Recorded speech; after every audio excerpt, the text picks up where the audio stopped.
Citadel হানিবানি সিরিজের সব episode মিলিয়ে সম্পূর্ণ গল্প সম্পর্কে আপনাদের জানাবো। কিভাবে একজন রাজকুমারী আর স্টান্টম্যান এজেন্টে পরিণত হয়, তাদের মিশন কি, সবকিছু জানবো আজকের গল্পে। বর্তমান সময়, এটা 2000 সাল। হানি তার ছোট্ট মেয়েকে নিয়ে আসে স্কুলে। তার নাম নাদিয়া। নাদিয়া অনেক স্ট্রং মেয়ে। সে কারাটে, নাচ, গান সবকিছুতে এক্সপার্ট। কিন্তু হানি একাই তার মেয়েকে বড় করেছে। কিন্তু কেন, কি হয়েছিল, এই গল্পটা জানতে আমাদের ফিরে যেতে হবে 8 বছর আগে, 2092 সালে। হানির জন্ম এক জমিদার বা রাজ পরিবারে, কিন্তু সে এক দাসীর মেয়ে। তাই কোনোদিন সে যোগ্য সম্মানটুকু তার বাবার কাছ থেকে পায়নি। একসময় এক বৃদ্ধ লোকের সাথে তাকে বিয়ে দেওয়া হয়, কিন্তু একদিন সেও মারা যায়। এরপর হানি আর ওই বাড়িতে থাকেনি, চলে আসে বোম্বেতে। সেখানে সে সিনেমার ছোটোখাটো কাজ করত। একদিন সিনেমার একটা বড় রোলের জন্য অডিশন দিতে যায় হানি, কিন্তু ডিরেক্টর বলে তোমার এই রোল তোমাকে অনেক উপরে উঠাবে, তবে তুমি যদি আমাকে খুশি করতে পারো তাহলেই এই রোল তোমাকে আমি দেব। তখন হানি লোকটাকে মেরে সেখান থেকে বের হয়ে আসে। এটা বানি, সে সিনেমায় স্টান্টম্যানের কাজ করে। বোম্বেতে আসার পর হানির পরিচয় হয় বানির সাথে। বানি যখন শোনে হানি ডিরেক্টরের সাথে কি করেছে, তখন বানি বলে, দেখ হানি, তোর জন্য আমার কাছে একটা কাজ আছে। অভিনয় করতে হবে, কিন্তু রিয়েল লাইফে। 30 মিনিটের কাজ। হানি চিন্তায় পড়ে যায়, সে কি করবে। এদিকে বাসায় এসে সে দেখে বাড়িওয়ালা হানিকে বের করে দিয়েছে, তার ব্যাগ ট্যাগ সব নিচে নামিয়ে রেখেছে। হানি সব নিয়ে সোজা চলে আসে বানির কাছে আর বলে, ঠিক আছে, আমি করতে রাজি আছে, কিন্তু কি করতে হবে বল। বানি, চাকো আর লুডো, এই 3 জন একই সাথে কাজ করে। তাদের সাথে এবার হানিও যোগ দিয়েছে। ডেভিড নামের এক লোক হোটেলে এসেছে, তার কাছে একটা ইম্পর্টেন্ট ডিস্ক আছে। সেই ডিস্কটা বানিদের চুরি করতে হবে। এখন প্ল্যান হচ্ছে, হোটেলে যখনই ডেভিড ঢুকবে, হানি তার মনোযোগ তার দিকে করবে।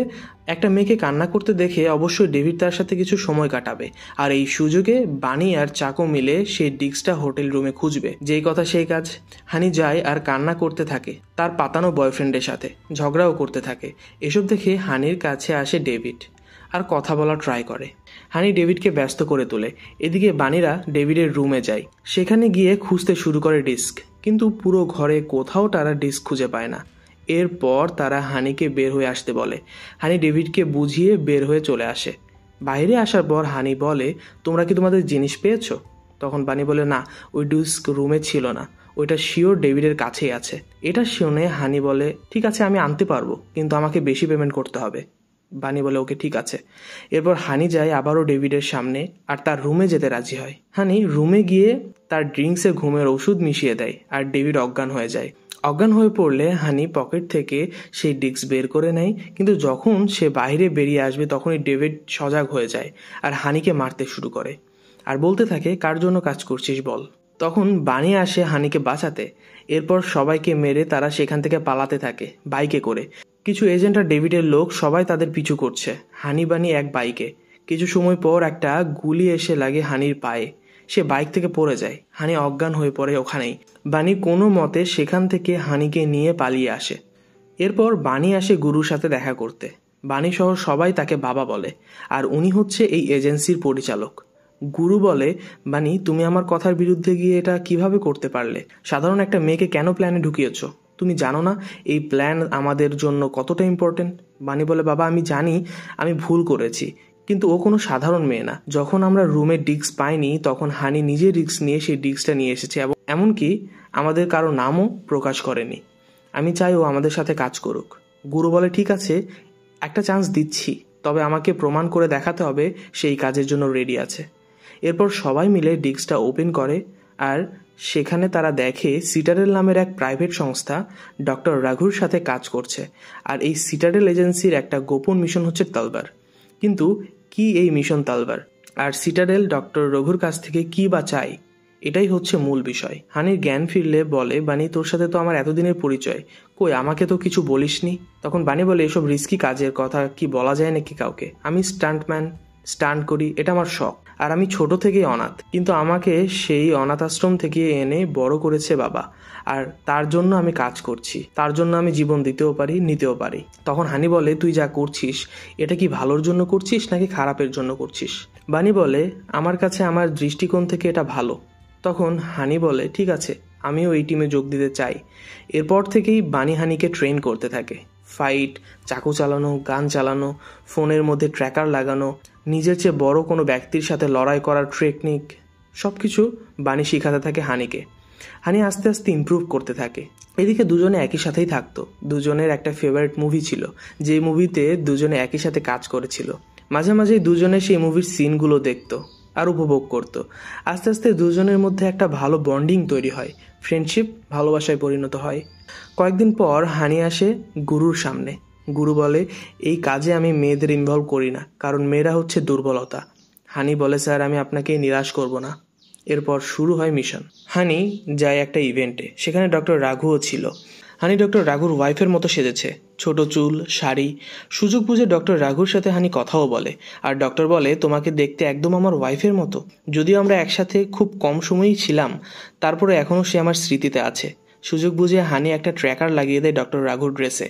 2 দিন পর আবারও হানি একটা সেমিনারে যায়। সেখানে গিয়ে সে আবারও ডক্টর রাঘুর সাথে কথা বলে। হানি বলে, স্যার আপনি যদি ফ্রি থাকেন তাহলে আমার কিছু ইম্পর্টেন্ট কোশ্চেন ছিল, সেগুলো সলভ করতে চাই, আর তার সাথে সাথে আপনার জন্য সাউথ ইন্ডিয়ান খাবারের ব্যবস্থাও করতে পারি। ডক্টর বলে, ওকে ঠিক আছে, 3টার সময় আমরা দেখা করছি। এরপর 3টার দিকে একটা রেস্টুরেন্টে ডক্টর রঘু আসে, সেখানে হানিও ছিল আগে থেকে। সে কথা বলতে থাকে। এদিকে বানি, লুডু, চাকো সবাই মিলে ইন্ডিয়ান ফুডের ব্যবস্থা করে, সাউথ ইন্ডিয়ান ফুডের ব্যবস্থা করে আর পরিবেশন করে। কিন্তু হঠাৎই একটা সমস্যা হয়। খাবার খেতে খেতে হানি সেন্সলেস হয়ে পড়ে। তাকে হসপিটালে নিয়ে যায় ডক্টর রাঘু। এদিকে সবাই যেখান থেকে মিশন অপারেট করছিল সেখানে আসে গুরু। সে কেডি নামের একজনকে সাথে নিয়ে আসে আর বলে, বানি তোমার সাথে এখন থেকে কেডি থাকবে। কেডি ভালো ফাইটার, আমাদের ফাইটারের খুব প্রয়োজন। তখন কেডি বলে, বানি মিশন লেট হচ্ছে কেন? তোমাদের লেডি এজেন্ট এখনও আসেনি কেন? বানি বলে, এটা তোমার বিষয় না। গুরু বলে, বানি তোমার উপর আমার ভরসা আছে, কোনো ঝামেলা যেন না হয়। বানি বলে, বাবা হানির সব দায়িত্ব আমার, মিশন আমরা কমপ্লিট করবই। এদিকে হানির জ্ঞান ফিরলে দেখে সে হসপিটালে। তখন সে ডক্টরকে ডাকে আর বলে, ম্যাম আমার কি হয়েছে, কোনো কি সমস্যা? তখন ডক্টর বলে, সমস্যা কেন হবে, আপনি মা হতে চলেছেন, আপনি প্রেগনেন্ট, 2 মাস চলছে। এটা শুনে হানির গলা শুকিয়ে যায়। এরপর ডক্টর রাঘু এসে হানিকে তার বাসায় নিয়ে যায়। হানিকে সে হার্বাল মেডিসিন দেয়, তাকে ভালো মতো খাওয়া দাওয়া করতে বলে, হানির জন্য চা বানিয়ে আনে আর বলে, দেখো আমার তো কোনো মেয়ে নেই, তুমি আমার মেয়ের মতো, তোমার যে কোনো সমস্যায় আমাকে বলতে পারো। এসব সব শুনে হানি কিছুটা ভাবুক হয়ে পড়ে। হানি ডক্টর রাঘুর পকেট থেকে একটা কার্ড দেখে। এরপর সে চলে আসে ক্যাম্পে। ক্যাম্পে আসলে গুরু বলে, এত লেট হওয়ার কারণ কি হানি? তখন হানি বলে, অ্যাক্সিডেন্ট হয়েছিল, আমি পড়ে গিয়েছিলাম, এজন্য একটু লেট হয়েছে। এরপর গুরু বলে, কি ইনফরমেশন পেয়েছো? তখন হানি সেই কার্ডের কথা বলে, সেই কার্ডের ঠিকানা বলে। এরপর হানি বানি আসে ছাদের উপরে। সেখানে সে হানি বলে, বানি ডক্টর রাঘু কি খারাপ লোক, তোমার কি মনে হয়? তখন বানি বলে, সিটাডেল হচ্ছে আমাদের শত্রু, তারা বড় কোনো প্ল্যানিং করছে, সেটা আমাদের সাকসেসফুল হতে দেওয়া যাবে না, আর যে শত্রুর সাথে কাজ করছে সে কোনোদিন বন্ধু হয় না। তখন হানি বলে, বানি প্রমিস করো ডক্টর রঘুর কোনো কিছু হবে না, আমি জানি সে খারাপ কিছু করতে পারে না।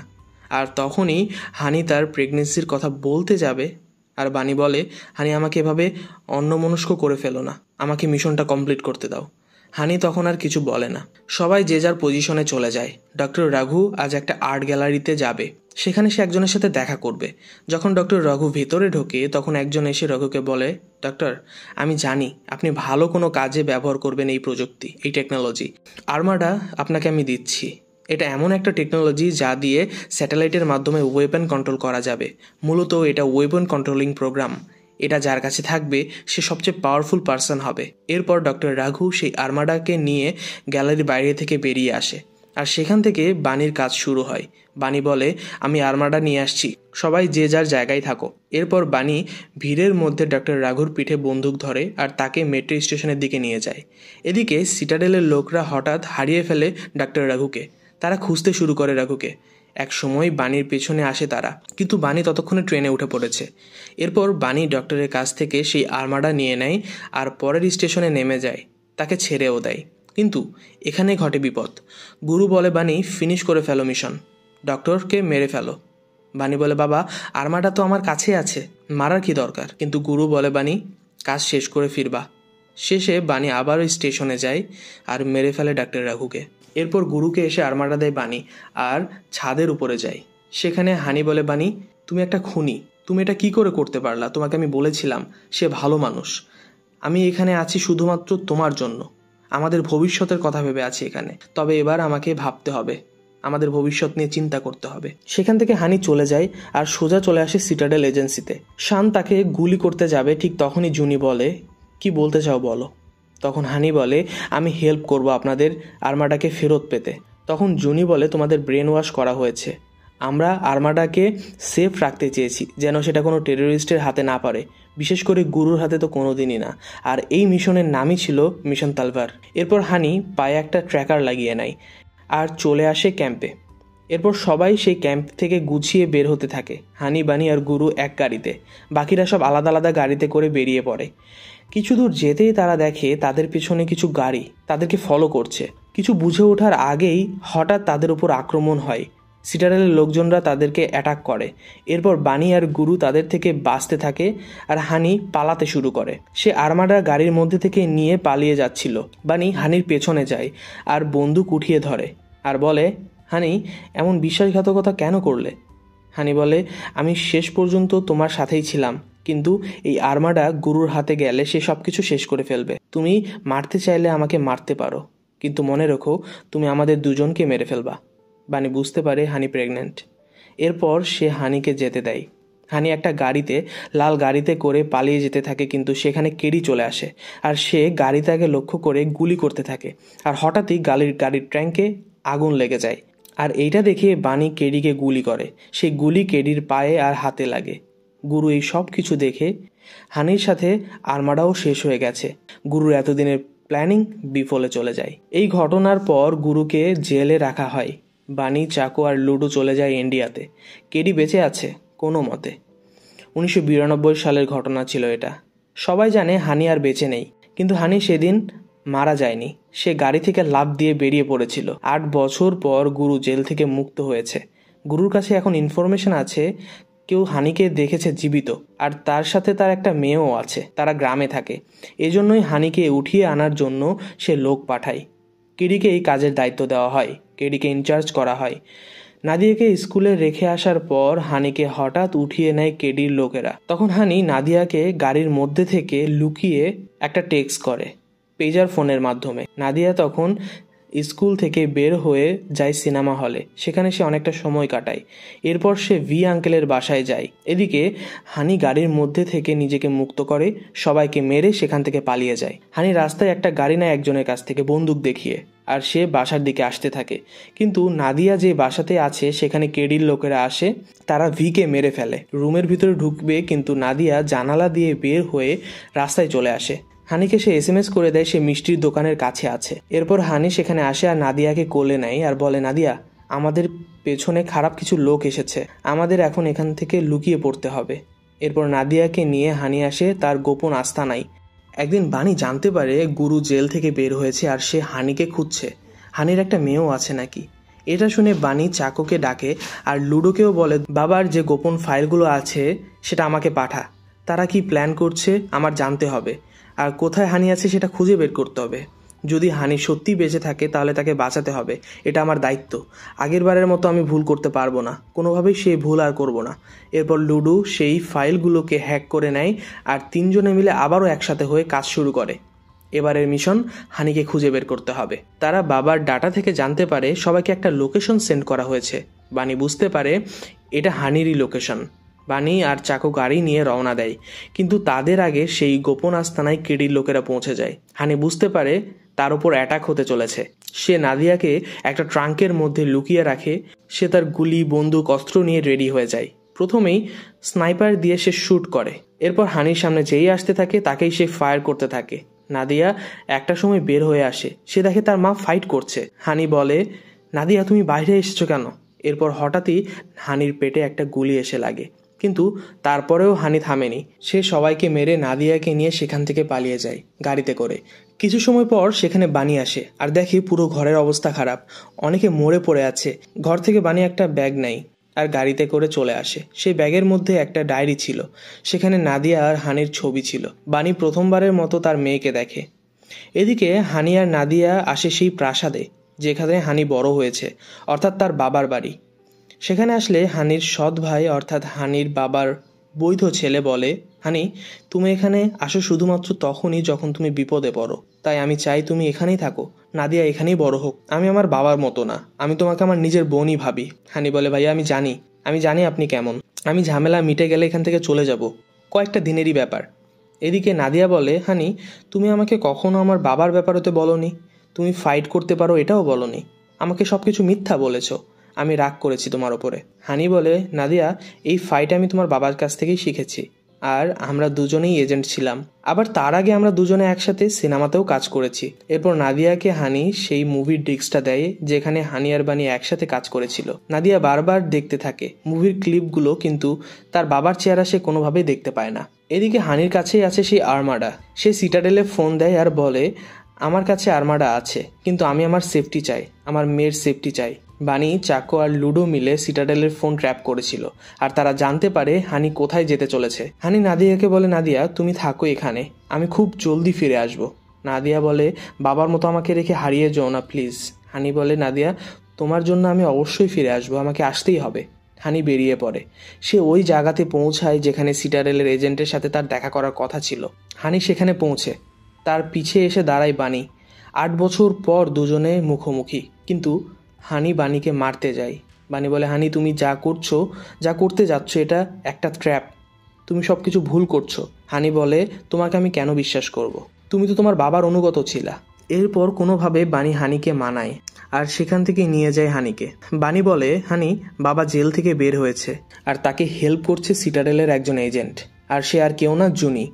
তখন হানি আর বানি মিলে প্ল্যান করে সব ঝামেলা এই আর্মাডাকে নিয়ে, এই আর্মাডাকে শেষ করে ফেলতে হবে। হানি আসে শানের সাথে দেখা করতে পার্সোনালভাবে। হানি বলে, তোমাদের সিটাডেল এজেন্ট জুনি গুরুর সাথে হাত মিলিয়ে আমাদের কাছ থেকে আর্মাডাকে ছিনিয়ে নিতে চায়। এটা শুনে শান যায় জুনিকে গ্রেপ্তার করতে, আর এদিকে বানি আসে গুরুর সাথে দেখা করতে। গুরু এক অনাথ আশ্রমে গিয়ে ছেলেদের ব্রেন ওয়াশ করছিল, যেমনটা সে আগেও করত, এখনও করে। বানি বলে, বাবা এই সব কিছুর মূল তো এই আর্মাডা, তাই না?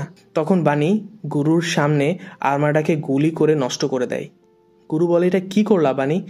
তোমাকে তো আমি এভাবে বানাইনি, তুমি তো আগের বানি আর নেই। তুমি আমি মিলে একটা নতুন দুনিয়া বানাতে পারতাম, যেখানে আমাদের রাজত্ব চলতো, সবাই আমাদের হাতের মুঠোয় থাকতো। বানি বলে, আমার দুনিয়া হচ্ছে আমার ফ্যামিলি, আমার মেয়ে, আমি এদের নিয়েই খুশি থাকতে চাই। গুরু বলে, ওকে বানি, মেরে ফেলো আমাকে, আমি তো তোমার কাছে অপরাধী। কিন্তু বানি বলে, না বাবা, আপনিও আমার ফ্যামিলি ছিলেন, আপনি আমার প্রথম ফ্যামিলি, আপনি আমার জন্য যা করেছেন সেটা অনেক কিছু ছিল, তাই আমি আপনাকে মারব না, তবে আশা করি আপনি আমাদের পেছন ছেড়ে দেবেন, কারণ আর্মাডা আর নেই। এরপর হানি বানি মিলে যায় সেই প্রাসাদে। সেখানে প্রথমবার বানি তার মেয়েকে দেখে। হানি বলে, নাদিয়া এটা তোমার বাবা। তখন বানি নাদিয়াকে বলে, আসো কোলে আসো। কিন্তু নাদিয়া বলে, না আমি কোলে উঠি না, আমি এখন বড় মেয়ে, তবে হ্যাঁ হাত মিলাতে পারি। এরপর বানি আর নাদিয়া হাত মিলায়। নাদিয়া বানি আর হানিকে নিয়ে একটা রুমে যায়।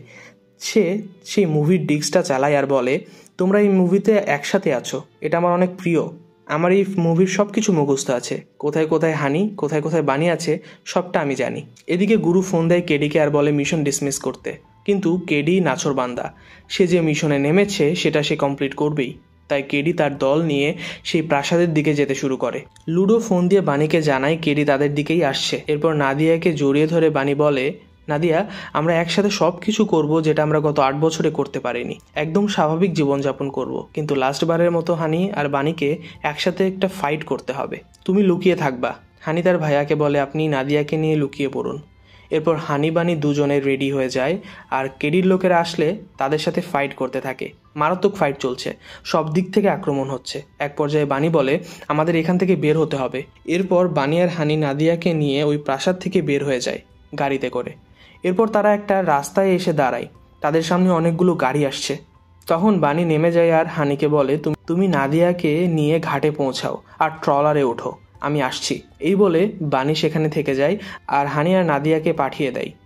বানি কয়েকটা গাড়িকে উড়িয়ে দেয় আর কেডির সাথে ফাইট করতে থাকে।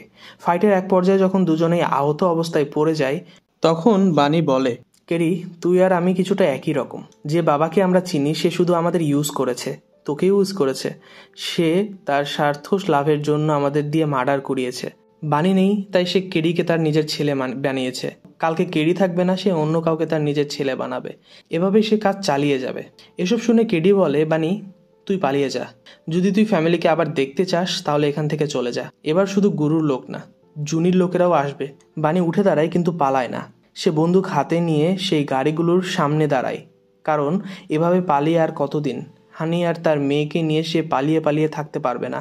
হয় আজ সে সব কিছুকে শেষ করে দেবে, আর না হয় সে নিজে শেষ হয়ে যাবে। এখানেই সিরিজের গল্পের সমাপ্তি হয়। নেক্সট সিজনে আমরা জানতে পারবো বানির সাথে কি হয়েছিল।